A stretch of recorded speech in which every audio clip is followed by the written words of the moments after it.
우리 이 시간 함께 말씀 보도록 하겠습니다. 사무엘상 17장 45절에서 49절까지 말씀입니다. 사무엘상 17장 45절에서 49절까지의 말씀 함께 교독하겠습니다. 다윗이 블레셋 사람에게 이르되 너는 칼과 창과 단창으로 내게 나오거니와 나는 만군의 여호와의 이름 곧 내가 모욕하는 이스라엘 군대의 하나님의 이름으로 내게 나아가노라.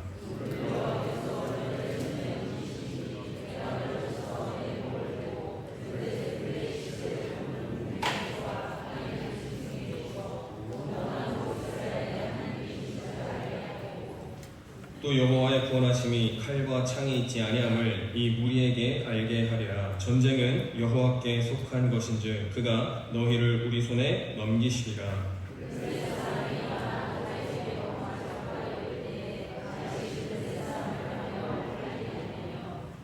함께 읽겠습니다. 손을 주머니에 넣어 돌을 가지고 물매로 던져 블레셋 사람의 이마를 치매 돌이 그의 이마에 박히니 땅에 엎드려 지니라. 오늘 본문의 이야기는 이제 우리가 잘 알고 있는 다윗과 골리앗의 전투 장면입니다. 너무나 잘 알고 있고 성경학교에서부터 여러 번 가르치는 굉장히 유명한 이야기인데 다윗은 성인의 갑옷과 무기를 들 수 없는 소년의 상황이었고요. 그의 큰 형이었던 엘리압은 전쟁에 참여 중이었는데 다윗이 온 것을 보고 이 자기 동생 다윗이 전쟁을 구경하러 왔다라는 생각을 가지고 악하고 교만하다라고 다윗을 꾸짖습니다. 사울 왕도 유일하게 이 골리앗과 싸우겠다라는 의지를 표명한 사람을 불러오라라고 했더니 이 소년 다윗인 거예요. 그래서 도저히 너는 안 되겠다라고 그렇게 다윗에 대한 기대감을 저버리기도 하고요. 이 싸움에 승산이 전혀 없고 누구도 다윗이 이 골리앗과의 싸움, 이 블레셋과의 전투에서 승리하리라는 것을 그 누구도 기대하지 않은 상황이었다라는 겁니다. 그러나 다윗은 그 누구도 기대하지 않은 상황 가운데서 심지어 갑옷과 투구도 불편하다고 벗어 던져버리고 손에 막대기와 물매만을 가지고 골리앗 앞에 가서 이렇게 선포하는 거예요. 45절에 다윗이 블레셋 사람에게 이르되 너는 칼과 창과 단창으로 내게 나오거니와 나는 만군의 여호와의 이름으로 내가 모욕하는 이스라엘 군대의 하나님의 이름으로 내게 나아가노라. 굉장한 이 믿음의 선포죠. 너무나 멋지고 귀한 고백입니다. 우리는 이 다윗의 용맹함을 보고 나도 다윗처럼 저렇게 위대한 믿음의 선포를 해보고 싶다. 나도 저렇게 멋지게 담대하게 살아가고 싶다. 혹은 우리 자녀들이 이렇게 다윗처럼 살아갔으면 좋겠다. 이 다윗과 같은 신앙을 가졌으면 좋겠다라고 우리는 생각해요. 그래서 마치 골리앗과 같은 이 현실의 벽 앞에서 이 믿음과 용기를 가지고 나가면 어떤 문제든 승리할 수 있을 것이라고 우리 다음 세대 아이들에게 가르치곤 합니다. 그러나 오늘 본문 말씀을 우리가 묵상하고 이 말씀을 우리 삶 가운데 적용하려고 했을 때에 우리가 좀 깊이 생각해 봐야 할 점이 있습니다. 한 3가지 정도 주안점이 있는데요. 첫 번째로는 다윗의 용맹한 믿음은 과연 정말로 다윗의 믿음인가? 첫 번째고요. 두 번째는 정말 믿음만 있으면 어떤 문제든지 반드시 다 100% 해결이 되는 것인가? 이것이 두 번째고요. 세 번째는 다윗의 믿음의 행위를 통해서 이 성경 본문에서 나타내고자 하는 그 하나님의 뜻은 무엇인가? 이것이 세 번째가 되겠습니다. 이 3가지 질문을 가지고 오늘 본문 말씀을 좀 자세히 들여다보도록 하겠습니다. 첫 번째는 다윗의 용맹한 믿음은 다윗의 믿음인가 하는 부분입니다. 너무나 좀 답이 쉽죠. 너무 당연하고 좀 뻔히 예상되는 질문입니다. 그러나 많은 사람들이 성경을 볼 때에 이 다윗이 용맹스럽게 나간 이 믿음의 행위를 보면서 이것은 다윗이 본래 갖고 있는 용맹함이었다라고 생각을 해서 성경을 삶에 적용할 때에 잘못 적용하는 사례들이 있다라는 거예요. 오늘 본문뿐만이 아니라 우리가 성경을 읽으면서 이 모든 성경의 말씀을 읽으면서 우리가 주의해야 되는 부분이 무엇이냐면 성경 인물을 영웅화하는 것을 우리는 주의해야 됩니다. 성경 인물이 마치 히어로 또는 위인이 된 것처럼 우리가 위인전을 읽는 것이 아니거든요. 우리는 오직 하나님이 어떤 분인지 알기 위해 성경을 읽는 것인데 우리는 성경을 읽으면서 가끔씩 착각에 빠집니다. 성경의 위대한 인물들, 성경의 위대한 영웅들, 어떤 영웅담을 보는 것처럼 바라볼 때가 있어요. 그래서 아까도 말했지만 다윗과 골리앗의 이야기를 통해서 우리는 나에게 다윗과 같은 믿음이 생기기를, 혹은 다윗처럼 내가 살아갈 수 있기를, 또는 우리 자녀들이 다윗처럼 자라나기를 그런 소망하는 마음이 생긴다라는 거예요. 그래서 저도 어렸을 때 제가 굉장히 자주 하던 기도 중에 어떤 기도가 있었냐면, 하나님 저에게 아브라함과 같은 믿음을 주시고요, 또 저에게 모세와 같은 리더십을 주시고요, 또 다윗과 같은 용맹함을 주시고 솔로몬과 같은 지혜를 주세요. 그러니까 성경에 있는 모든 좋은 것을 저에게 다 주세요라고 욕심꾸러기 기도를 정말 자주 했습니다. 그러나 저의 이 어린 시절의 이 기도에서 사실 어떤 마음이 숨어 있냐면요, 성경의 위대한 인물들처럼 나도 위대한 사람이 되고 싶다, 위대한 어떤 쓰임을 받고 싶다라는 마음이 마음속에 굉장히 많이 있었습니다. 물론 청소년 시기에 하나님을 위해서 크게 쓰임 받고 싶다, 교회와 하나님 나라를 위해서 영향력 있는 좀 그런 파워 크리스천이 되고 싶다, 이런 바람을 나쁘게 여기는 것이 아니라요, 그 어린 시절 제 마음에는요, 성공과 성취에 대한 갈망을 하나님의 영광이라는 보기 좋은 허울로 가려놨었다라는 거예요. 그 사실을 누가 제일 잘 알고 있었을까요? 제가 잘 알고 있었습니다. 저는 정말 어렸을 때에 꿈이 뭐였냐면 전 세계를 돌아다니면서 영향력 있는 목회자 되는 게 제 어렸을 때 그 바람이었어요. 그 모든 것이 다 하나님을 위해서 할게요 라고 하지만 사실은 그 마음의 중심에 뭐가 있냐면 내가 멋지고 싶고요, 내가 능력 있는 사람으로 많은 사람에게 보여주고 싶은 마음이 있었다라는 겁니다. 다시 한번 말씀드리지만 우리 다음 세대 아이들의 꿈을 축소시키자라는 것이 아니라요, 저는 우리 다음 세대 아이들이 정말 능력 있는 크리스찬 됐으면 좋겠고요, 이 사회에서 많은 영향력 발휘하는 그런 크리스찬 리더들이 되기를 간절히 바랍니다. 그러나 그거보다 우리가 더 중요한 게 있다는 것입니다. 그거보다 더 중요한 것이 있는데 그것이 무엇이냐면 우리 아이들이 그렇게 큰 꿈을 꾸는 이유가 무엇이냐라는 겁니다. 그 꿈을 꾸는 마음의 중심이 어디에 있냐라는 겁니다. 여러분 아마 모두 웨스트민스터 요리문답 1문항을 다들 보셨을 겁니다. 웨스트민스터 소요리문답의 1문항이 무엇이냐면 사람의 제일 되는 목적이 무엇이냐, 우리 인간의 창조된 목적과 이유가 무엇이냐라고 했을 때 뭐라고 대답을 하냐면 사람의 제일 되는 목적은 하나님을 영화롭게 하는 것과 영원토록 그를 즐거워하는 것이다 라고 이야기를 하고 있습니다. 하이델베르크 요리문답에서도 우리의 사나 죽으나 우리의 유일한 위로가 오직 예수 그리스도시다 라고 얘기를 하고 있죠. 그러니까 우리가 사나 죽으나 나는 나의 것이 아니요 주님의 것입니다. 그래서 나는 영원토록 주님의 영광을 위해서 살겠습니다 라는 것이 우리 인간의 첫째된 이유다라는 것입니다. 그런데 제 어렸을 때 제 마음에 어떤 마음이 있었냐면 하나님 영광 위해서 살겠습니다 라고 표면적으로는 말하지만 사실은 내가 성공하고 싶고 내가 대단한 사람이 되고 내가 성경의 위인들처럼 나도 이 시대의 위인이 되고 싶은 자기 자아 성취에 대한 열망이 있었다는 겁니다. 그래서 우리의 삶의 이유와 목적이 절대로 나의 성공, 나의 성취, 나의 개인적인 행복이 되어서는 안 된다라는 것입니다. 그러나 많은 사람들이 표면적인 이유로 나는 하나님의 영광을 위해서 살 거야 라고 하지만 실제로는 많은 사람들이 자기의 이익과 자기의 행복 추구를 위해서 또는 나의 성공과 나의 성취를 위해서 인생을 살아가고 또 신앙생활을 하고 있다라는 거예요. 그래서 여러분 한 가지 말씀드리자면 다윗은 결코 완전한 믿음의 사람이 아니었습니다. 제가 예전에 아브라함 관련한 설교를 했을 때도 동일하게 말씀을 드렸는데, 우리가 믿음의 조상이라고 생각했었던 그 아브라함, 열국의 아비라 불렸던 그 아브라함도 성경을 자세히 보니까 어떤 인생을 살았냐면 끊임없이 불순종하고 끊임없이 주님의 약속을 믿지 못하고 의심 없는 믿음 없는 자였다라는 거예요. 생각나십니까?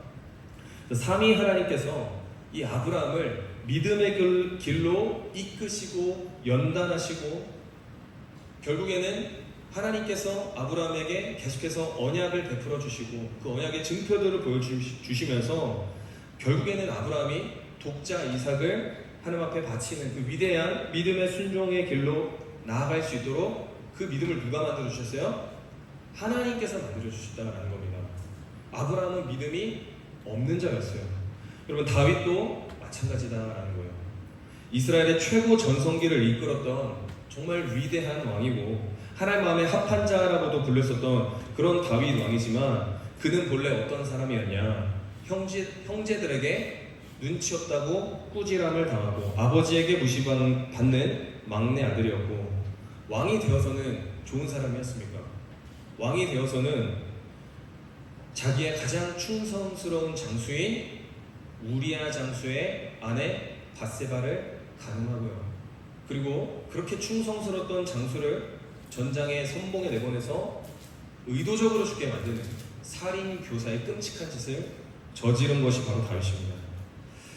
하나님을 의지하지 않고 자기 나라의 군대 군사력을 확인하기 위해서 인구조사를 실시하여서 이스라엘에 큰 재앙이 닥치기도 했고요. 자식 교육에도 실패해서 형제들의 싸움과 아들의 반란을 피할 수 없었던 것이 다윗의 인생이었다라는 겁니다.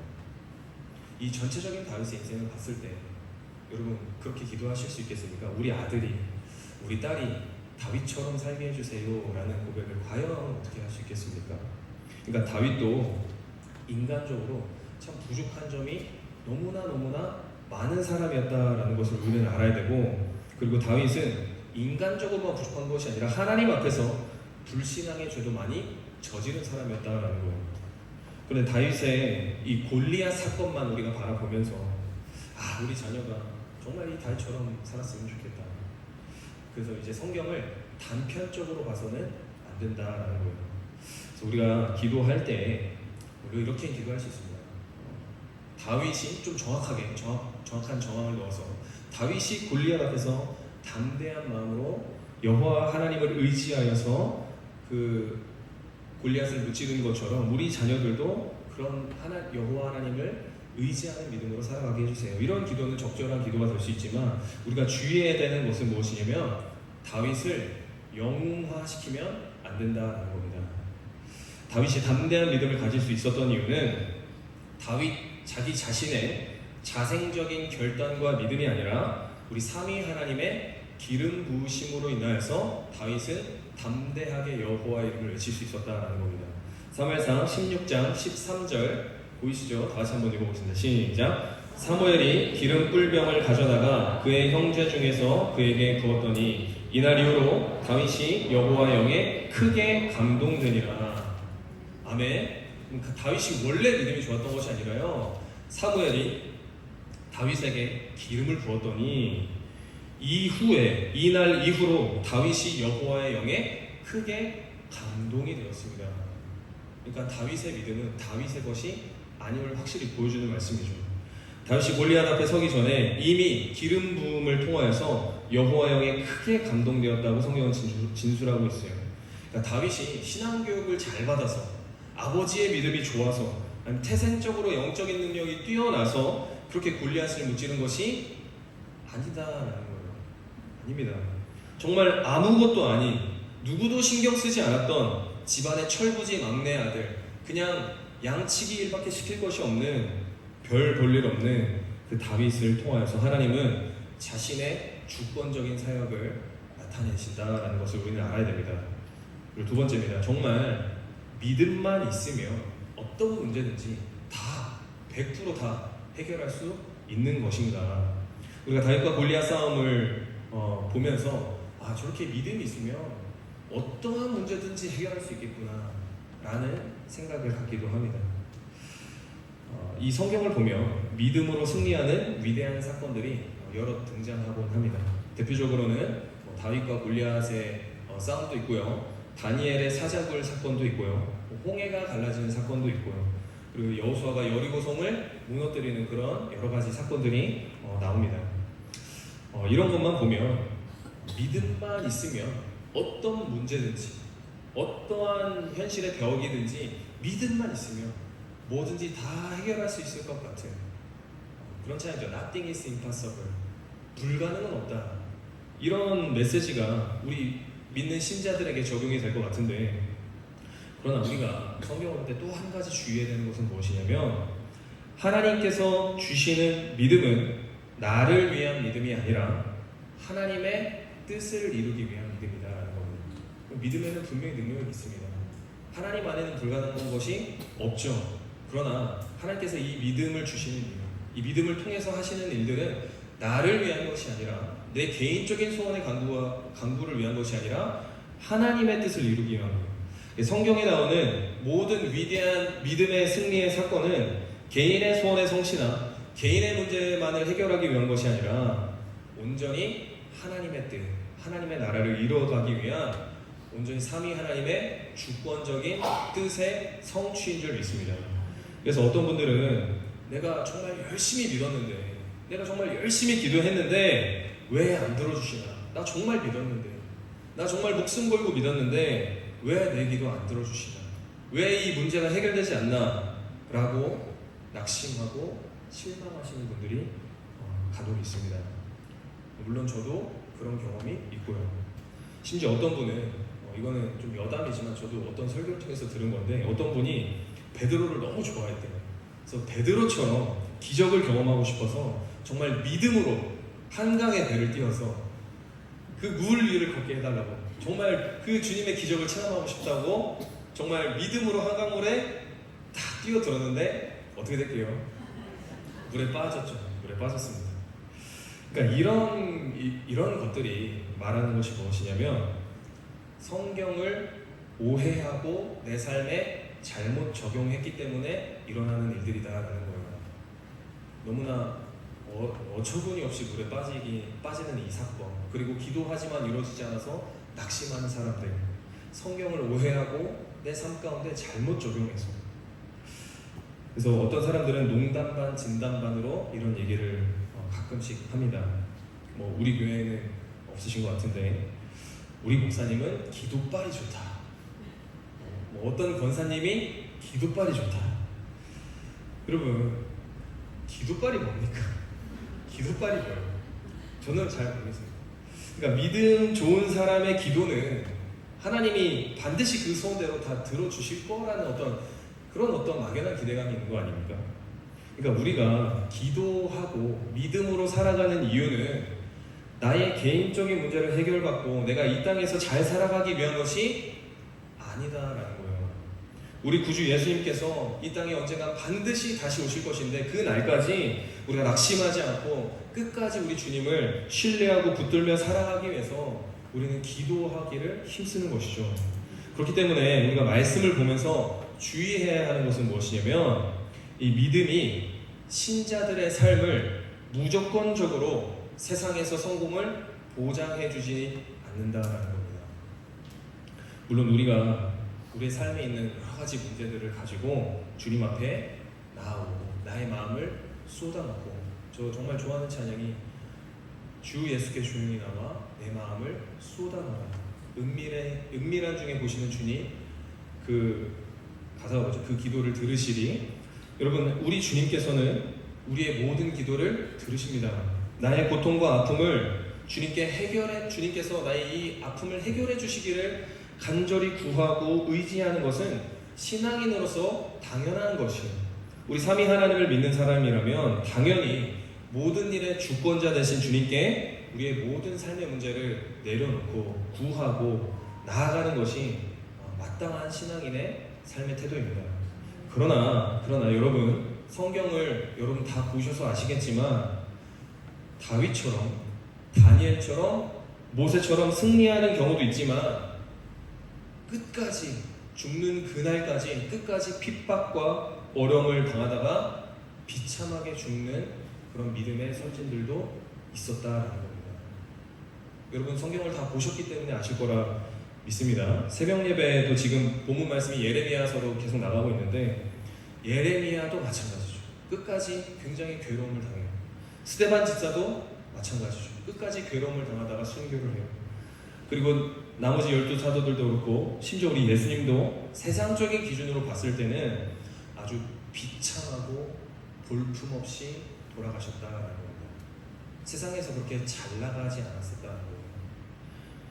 그러나 우리는 그들의 죽음과 그들의 마지막, 그들의 비참함이, 그들의 죽음이 결코 실패가 아니라 오히려 완전한 승리이며 하나님의 놀라운 주권적인 뜻의 아름다운 성취였음을 우리는 믿습니다. 그들은 비참한, 그들은 의미 없는 죽음을 맞지 않았습니다. 그래서 사도 바울도 고백하기를 나의 육체의 가시, 이 사탄의 사자가 나를 떠나가게 하기 위하여 3번을 간구하였는데 주님께서 나에게 말씀하시기를 뭐라고 하시냐면 내 은혜가 내게 족하도다. 내 은혜가 내게 족하도다. 그러니까 여러분 우리 주님께서 바울의 소원과 기도를 들어주셨습니까? 안 들어주셨습니까? 안 들어주셨어요. 바울이 3번이나 간구하였는데 안 들어주셨어요. 그럼 바울이 믿음이 없어서 안 들어주셨을까요? 이 바울의 질병을 하나님이 고칠 능력이 없어서 못 고쳐주셨을까요? 바울이 성령 충만하지 않았을까요? 누구보다도 믿음과 성령이 충만했다라고 하는 이 바울의 기도도 주님께서 허락하지 않으시고 말씀하시기를 내 은혜가 내게 족하도다. 이 육체의 가시를 통해 그를 교만하지 않게 하시기 위한 하나님의 뜻이었다라는 겁니다.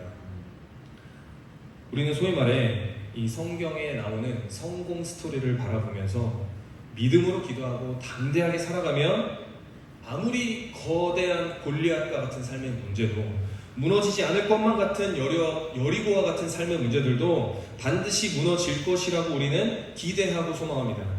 그러나 우리 주님께서 요구하시는 우리의 믿음은 무엇이냐면 그리 아니하실지라도 내가 원하는 나의 기도의 소원과 나의 간구의 제목이 이루어지지 않을지라도 우리 하나님은 신실하시다. 우리 주님의 주권을 인정하는 믿음이 우리에게 더욱더 중요하다는 겁니다. 우리 예수님께서 겟세마네 동산에서 기도하신 것처럼 주님 내가 원하는 것이 아니라 아버지의 뜻이 이루어지기를 원합니다. 이런 성숙한 기도를 우리 모두가 할 수 있기를 바랍니다. 그리고 마지막입니다. 다윗의 믿음의 행위를 통하여서 성경 본문에서 나타내고자 했던 그 하나님의 뜻은 과연 무엇인가? 여호와께서 다윗에게 기름을 부으시고 믿음을 주셔서 골리앗으로부터 승리하게 하셨는데 이 사건이 단순히 다윗을 높이려는 어떤 개인의 문제를 해결해 주시기 위한 것이 아니었다라고 제가 말씀드렸어요. 그렇다면 왜 골리앗이라는 이 거대한 장수를 등장시키셔서 온 이스라엘을 두려움에 빠뜨리시고 왜 하필 다윗과 같은 작은 소년을 선택해서 하나님은 승리하게 하셨는가? 그 하나님의 뜻과 의도가 무엇인가? 이것을 우리는 깊이 있게 묵상해 볼 수 있어야 됩니다. 단순히 성경을 권선징악의 그런 교훈서로 우리는 봐서는 안 되는 것이고요. 열심히 믿고 기도하면 반드시 승리하게 된다라는 식의 성취지향적인 해석을 해서도 안 되는 것이고요. 또한 다윗을 영웅이나 위인으로 봐서도 안 된다는 겁니다. 먼저는 왜 하필 다윗일까를 한번 생각해 봤으면 좋겠습니다. 먼저는 이스라엘의 초대 왕이었던 이 사울의 상태를 한번 보도록 하겠습니다. 사무엘상 17장 10절에서 11절 다 같이 한번 읽어볼까요? 시작! 그 블레셋 사람이 또 이르되 내가 오늘 이스라엘의 군대를 모욕하였으니 사람을 보내어 나와 더불어 싸우게 하라 한지라. 사울과 온 이스라엘이 블레셋 사람의 이 말을 듣고 놀라 크게 두려워하니라. 골리앗이 하나님의 이름을 모욕하면서 어디 한번 나와봐, 어디 한번 나랑 싸워보자 라고 조롱하고 있어요. 그러니까 사울과 온 이스라엘 사람이 크게 놀라 두려워하고 있다. 그러니까 지금 사울은 어떤 상태이냐면 여호와 하나님을 왕으로서 만왕의 왕으로서 바라보지 못하고 있습니다.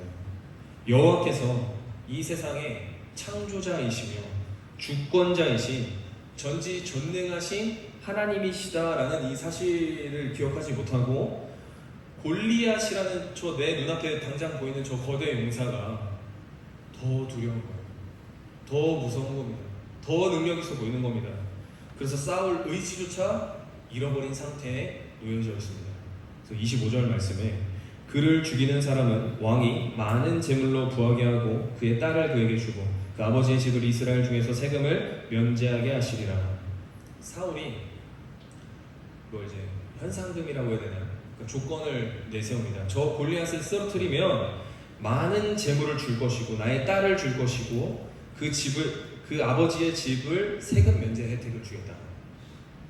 여러분, 이 조건을 내거는 것을 통해서도 볼 수 있는 사실은 무엇이냐면 사울은 지금 여호와 하나님을 의지하지 않고 무엇을 의지하고 있냐면 누구든 제발 저 골리앗을 무찔러줘, 인간적인 방법과 수단을 사용하고 있다는 거예요. 누구든지 제발 저 골리앗 좀 내 눈앞에서 치워줘. 그럼 내가 뭐든지 해줄게. 하나님을 의지하는 마음이 전혀 없는 상태다라는 거예요. 이 골리앗이라는 거인이 등장하기 전에는 이 사울이 굉장히 자신만만해했습니다. 사무엘상 14장 47절에 사울이 사방에 있는 모든 대적을 다 이겼다라고 성경은 진술하고 있습니다. 모압과 암몬 자손과 에돔과 소바의 왕들과 블레셋 향하는 곳마다 다 전부 이기고 이제는 아말렉 족속까지 쳐서 이기는 승승장구의 삶을 살았다라는 거예요. 이렇게 전쟁에서 승리할 수 있었던 이유는 여호와 하나님께서 사울을 왕으로 세우시고 여호와께서 이기게 하심으로 승리할 수 있었던 것인데, 사울은 점점 어떻게 생각을 했냐면 내가 잘해서, 내가 지혜로워서, 내가 전쟁을 잘해서 승리했다라고 착각에 빠지기 시작한 겁니다. 그것을 알 수 있는 결정적인 증거가 무엇이냐면 15장 12절에 자기를 위해 기념비를 세우고, 아말렉과의 전쟁이 끝난 다음에 너무 뿌듯한 거야. 와, 이제 블레셋도 이기고 모압 족속, 암몬 자손 다 이기고 아말렉까지 이겼다. 그래서 자기를 위해서 기념비를 세웁니다. 사울은 점점 전쟁의 승리에 그 도파민에 도취되어서 세상에서 승승장구하고 내가 잘 살 수 있게 된 비결이 나의 지혜, 나의 힘, 나의 지략, 나의 것이라고 착각하고 있었다라는 겁니다. 하나님께서 사울을 왕으로 세우신 이유는 사무엘이 밝히고 있습니다. 왕이 스스로를 작게 여겼기 때문이다라고 사무엘 선지자는 사울에게 말하고 있어요. 여호와께서 왕으로 세우셨던 이유는 왕이 스스로를 작게 여기셨기 때문입니다라고 얘기를 해요. 그러니까 이스라엘이라는 이 나라의 진정한 왕이 누구신가? 오직 여호와 하나님 한 분뿐이다라는 겁니다. 백성들이 그렇게 원해서 제발 세워달라고 해서 세워진 그 왕은, 그 인간 왕은 진짜 왕이 아니라 사실은 하나님의 대리 통치자에 불과했다라는 겁니다. 그럼 예를 들어서 사장님이 회사에 없어요. 그러면 사장님 다음에 직급이 높은 사람이 있을 거 아닙니까? 뭐 부사장이나 뭐 이사나 뭐 부장님이나 이런 그 다음 직급의 사람이 사장님을 대신하여서 사장님의 뜻대로 회사를 잠시 맡아서 운영하는 것이 순리에 맞는 것이죠.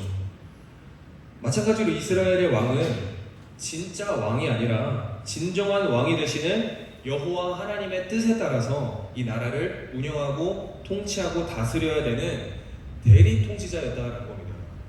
그런데 사장이 없는 틈에 회사 부장이 아니면 회사 이사가 자기가 진짜 사장이 된 것처럼 회사를 자기 마음대로 주무르고 이 사원들을 막 자기 마음대로 해고하고 자기의 기념비를 회사에 세운다면 진짜 주인이 돌아왔을 때 그 사람은 당연히 해고를 받아 마땅한 것이죠.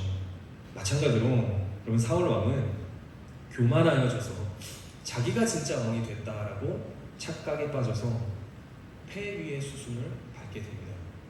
폐 위.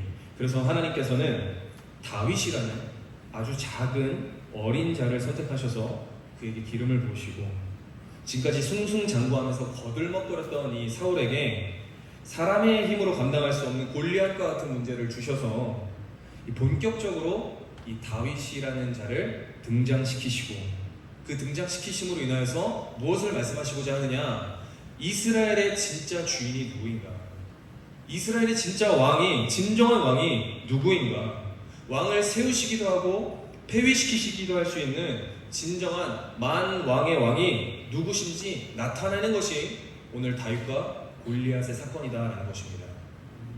사무엘상 2장 6절에서 7절 함께 읽어보겠습니다. 시작. 여호와는 죽이기도 하시고 살리기도 하시며 수월에 내리기도 하시고 거기에서 올리기도 하시는도다. 여호와는 가난하게도 하시고 부하게도 하시며 낮추기도 하시고 높이기도 하시도다. 할렐루야. 이 사무엘상 초반에 나오는 한나의 노래죠. 한나의 기도입니다. 우리 여호와께서는 죽이시기도 하시고 살리기시도 하는 이 나라의 주권자이시다. 다니엘서 2장 21절입니다. 함께 읽겠습니다. 시작. 그는 때와 계절을 바꾸시며 왕들을 패하시고 왕들을 세우시며 지혜자에게 지혜를 주시고 총명한 자에게 지식을 주시는도다. 아멘. 다니엘서 4장 17절 시작. 지극히 높으신 이가 사람의 나라를 다스리시며 자기의 뜻대로 그것을 누구에게든지 주시며 또 지극히 천한 자를 그 위에 세우시는 줄을 사람들이 알게 하려 함이라 하느니라. 아멘. 그래서 우리는 다윗과 골리앗 사건을 통해서 이 다윗의 어떤 용맹함과 다윗의 능력에 집중하는 것이 아니라 만왕의 왕이 되시는 여호와 하나님의 주권을 바라볼 수 있어야 합니다. 우리 하나님께서는 교만한 자를 낮추시고 겸손한 자를 높이시는 분이십니다. 아무리 능력이 없고 볼품이 없는 자일지라도 우리 하나님께서는 겸손한 자를 통하여서 하나님의 주권을 나타내시는 사역을 이루십니다. 어떤 분들은 다윗이 평소에 자기에게 맡겨진 작은 일을 열심히 순종해서 열심히 물매질을 평소에 꾸준히 단련을 해서 평소에 갈고 닦은 실력이 있어서 하나님께서 사용하셨다, 이런 식으로 말하는 사람도 있지만요, 여러분 상식적으로만 생각해봐도요, 아무리 물매질을 잘 했을지라도요, 상대가 누굽니까? 골리앗이에요. 골리앗. 상대는 골리앗입니다. 돌 5개로 막대기 하나로 이길 수 있는 그런 상대가 전혀 아니다라는 거예요. 그래서 다윗이 이긴 것이 아니라 여호와 하나님께서 이기신 겁니다. 다윗이 기술이 좋아서 이긴 것이 아니라요, 그냥 여호와께서 이기게 하신 거예요. 그래서 다윗은 그저 여호와의 주권과 뜻을 나타내시기 위해서 쓰임받은 사람에 불과합니다. 우리와 똑같은 사람인 거예요. 중요한 것은 우리의 진정한 왕이 누구이신가, 우리 삶의 주권자가 누구이신가, 오직 여호와 하나님 한 분뿐이다라는 것을 우리는 이 말씀을 보고 깨달을 수 있기를 바랍니다.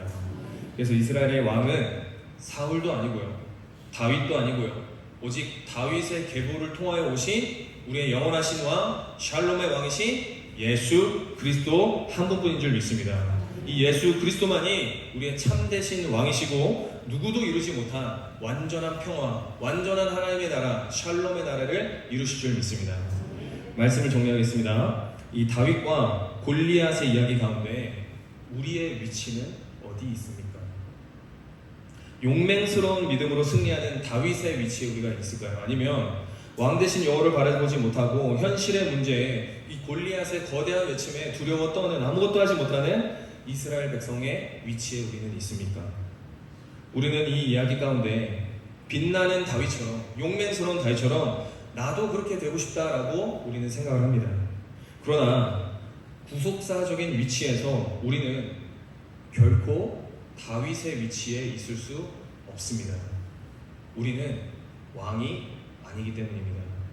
우리의 위치는 어디냐면 저 뒤에서 이 골리앗이 두려움에 떨면서 한마디도 하지 못하는 그저 작은 하나의 병사에 불과한 것이 우리의 위치입니다.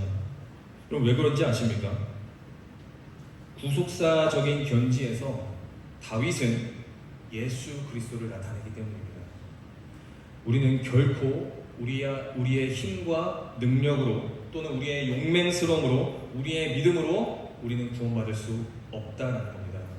우리의 믿음은 겨자씨 하나만큼도 되지 못하여서 우리는 어떠한 상황도 바꿀 수 있는 능력이 없고요. 그저 두려움과 그저 불안 속에서 제발 누군가 구원해 주기를 기다리는 그런 힘없고 나약한 전적인 타락한 존재와 같다라는 것입니다. 그것이 우리의 위치예요. 오늘 성경의 본문을 통하여서 도저히 누구도 이길 수 없을 것 같았던 그 골리앗, 우리 삶 가운데의 문제, 우리가 해결할 수 없는 죄와 사망의 그 문제를 모두 해결해 주시고 무찔러 주시는 우리의 진정한 영혼, 우리의 진정한 구원자 예수 그리스도가 누구신가? 예수 그리스도만이 우리의 왕이십니다. 그분은 마치 어린 양과 같고 나귀 새끼를 타심으로 세상적으로 볼 때는 볼품없고 아무런 능력 없을 것 같았지만 겸손하신 우리 예수 그리스도만이 우리의 진정한 왕이 되심을 우리는 믿습니다. 우리는 다윗이 아니에요. 우리는 왕이 될 수 없습니다. 우리의 믿음으로 골리앗을 절대 무너뜨릴 수 없습니다. 우리의 믿음 없음을 아시고 우리를 위하여서 정말 참된 믿음을 허락하시는 우리 예수 그리스도 우리의 왕을 바라볼 수 있기를 바랍니다. 그 예수님을 통해서만이 영원한 하나님의 나라, 가장 의롭고 완전한 나라가 이 땅에 반드시 도래됨을 믿음으로 늘 바라볼 수 있기를 축복합니다. 우리 이 시간 함께 찬양하며 우리 기도하도록 하겠습니다. 제가 잠시 기도하도록 하겠습니다. 존귀하신 여호와 주님, 우리에게 약속하신 모든 약속을 이루시는 신실하신 여호와 하나님이시여, 하나님, 우리는 우리의 힘으로, 능력으로, 우리의 믿음으로 도저히 구원받을 수 없는 이 골리앗의 두려운 외침 가운데 아무것도 할 수 없는 무기력하고 무력한 존재임을 주님 앞에 고백합니다. 하나님, 그래서 우리는 예수님이 필요합니다. 그래서 우리는 예수님이 오셔야만이 우리는 구원받을 수 있습니다. 예수님이 없으면 우리는 아무것도 아닙니다. 하나님, 내 삶의 주인이 내가 아니라 오직 주님 한 분뿐임을 고백하며 하나님 이 믿음 붙잡고 살아가는 우리가 되게 하여 주시옵소서. 감사합니다. 예수님의 이름으로 기도합니다. 우리의 믿음의 고백을 우리 함께 찬양으로 결단